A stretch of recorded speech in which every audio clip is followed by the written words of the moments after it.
Goeiemôre vriende en baie welkom by ons oordenkings op hierdie Dinsdagoggend. Ja, ons is al by Johannes 13. Dit is vir my baie kosbaar dat ons hierdie in die lydenstyd lees, want dit is alles goed wat gebeur hier by hierdie laaste maaltyd. Kom ons lees vanaf vers 1.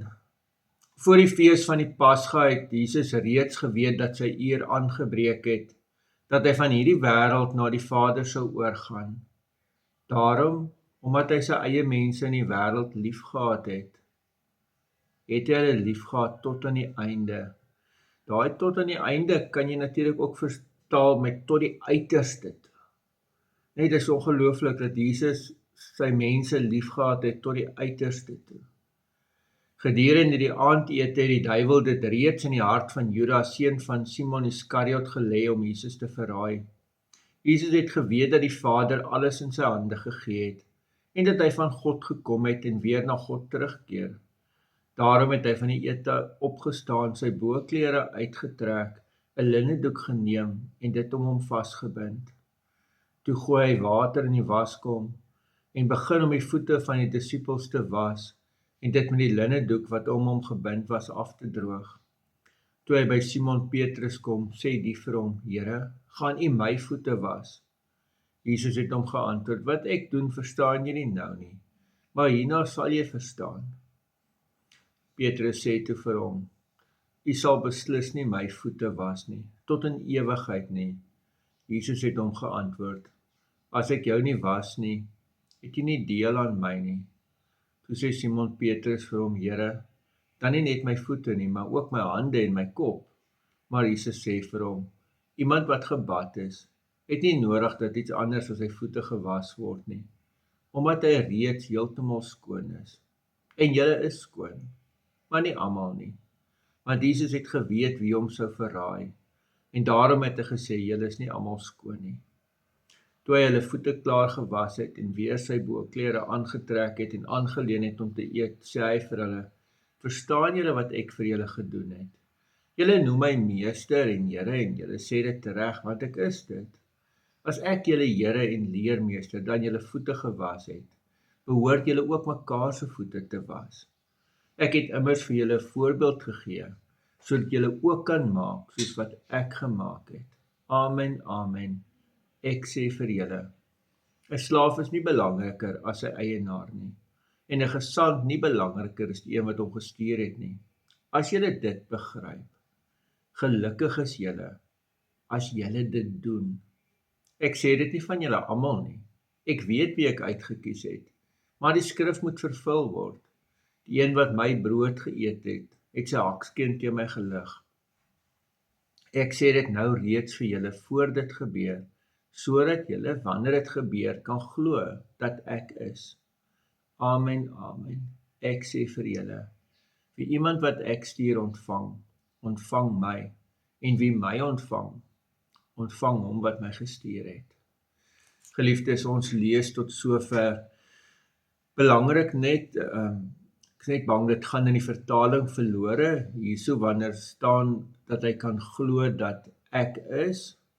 Daai ek is al twee woorde met 'n hoofletter, en dit het natuurlik te doen met die ego eimi uitsprake waaroor ons nou baie al gepraat het, net die ek is uitsprake waarna Jesus terugverwys na wat daar gebeur het in die woestyn toe Moses by die brandende bos gekom het en God gesê het, ek is wie ek is. So dat jy regtig verstaan dat Jesus God is. Al het dit goed gebeur sodat jy weet hy's God. En hy kom stel 'n voorbeeld wat hy sê ek en jy moet navolg. En die eerste ding in hierdie voorbeeld is as hy sê dat hy sy mense liefgehad het. Hy het hulle tot die uiterste toe liefgehad. Ek en jy kan nie Jesus navolg as ons nie liefhet nie. Jy moet dit duidelik verstaan. Geen gedrag, geen goed wat ons doen, kan enigsins iets beteken, as ons nie eers Jesus se liefde in ons hart het nie. Dis waar dit begin. 'n ander ding wat hier gesê word, julle is almal skoon, dit is natuurlik verwys dit na binne, nê. Julle is rein. Julle is skoon gewas, eintlik deur die bloed van Jesus. En nou kom ons by die ding oor die voete was, wat ek nie dink ons regtig gaan begryp nie. Die wêreld waarin hulle geleef het, was 'n wêreld van sandale en stof. So in die tyd toe Jesus daar geleef het, het mense oop sandale gedra. Die paaie was meestal grond en klippaadjies. Die diere, die donkies, die skape, die perde het almal dieselfde paaie gebruik. So jou voete was maar vuil en soms modderig gewees. Wanneer jy huis binne gegaan het jy jou sandale gewoonlik uitgetrek. En nou moet jy onthou ook, en daar laat die flieks en die goed wat ons kyk, ons klein bietjie in die steek, want hulle het nie by 'n tafel aangesit soos ek en jy nie. Hulle het half gelê en jou voete was nou baie naby aan die ou langs jou. So wanneer jou voete nou verskriklik vuil is, dan trap jy eintlik jou langs jou se klere vuil ook. Nee, so dit was nie net dit was eintlik nie aanvanklike seremonie nie. Dit was basiese gasvryheid en basiese higiëne. En hierdie hele ding oor die gasvryheid en voete was, ek bedoel ons kultuur bestaan het nie, maar daar was dit redelik belangrik.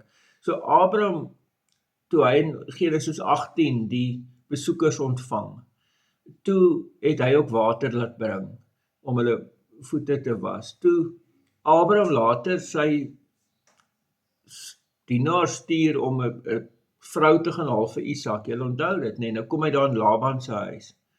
Die eerste ding wat Laban doen is hy stuur 'n dienaar om hierdie ou se voete te was. So dis 'n teken van eerbied teenoor die gas. Dit was natuurlik nooit die werk van die huisheer self nie. Dit is gewoonlik deur 'n slaaf gedoen, maar die laagste slaaf in die huishouding. So volgens die rabbies se tradisies was 'n Joodse slaaf te veel werd om dit te doen. Hulle moes 'n heidense slaaf kies om dit te doen. So nie eers 'n Joodse slaaf moes dit gedoen het nie. So minderwaardig is dit beskou. Nou, uiteindelik het dit gegroei nadat dit tog deel van hulle reinheidskultuur geword het, voor gebed, voor tempelbesoek of voor spesiale maaltye soos die Pasga. En hierdie tradisie het nou 'n bietjie later gekom en in die tyd van Jesus, daar was nie wetlike voorskrifte oor dit nie, maar dit was maar gebruik in die breër kultuur van rituele reinheid. En wanneer Jesus nou hierdie maaltyd vier, dan kom hulle en ons lees dat dit voorbereid was en dit is 'n formele voorbereide vertrek. Alles vir die maaltyd was gereël, maar daar was nie 'n slaaf teenwoordig nie. Dit was net Jesus en sy disippels. Daar was 'n water en daar was 'n waskom, dit is tradisioneel tipies daar gewees. Net 'n rukkie voor het die disippels nog gestry oor wie is die belangrikste. En dit skep hierdie historiese spanning oor Jesus se optrede. Hy wat die rabbi is, hy wat die belangrikste is, hy wat hulle heer en leermeester is, hy wat die Christus is, wat die Messias is, hy wat die koning van die konings is. Hy kom doen hierdie werk in 'n wêreld waar status alles was, kies hy eintlik openbare selfvernedering. Dit was ondenkbaar vir 'n leier. En dit skok hulle. Dit is absoluut skokkend. So, Jesus kom sê vir hulle, julle gaan nie hierdie ding verstaan nie. Wel later gaan julle verstaan. Maar nie nou nie. Maar julle moet hierdie voorbeeld volg.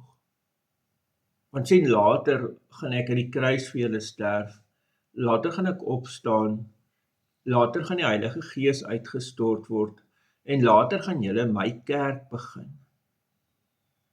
En in my kerk is hierdie die diensorde wat ek wil hê. Dat julle mekaar dien. Dat daar nêrens bekleierery en stryery is oor wie die belangrikste is nie. Maar dat julle sal kies om te dien. Mag ek en jy dit kies vandag. Amen. Here, baie dankie vir die ongelooflike voorbeeld wat U vir ons gestel het. Ja, Here, ons sukkel daarmee. Maar help ons dat ons onsself sal prys gee en dat ons mag dien tot eer van U heilige naam. Amen. Vriende, mag jy baie mooi en mag jy ook 'n baie geseënde dag hê. Totsiens.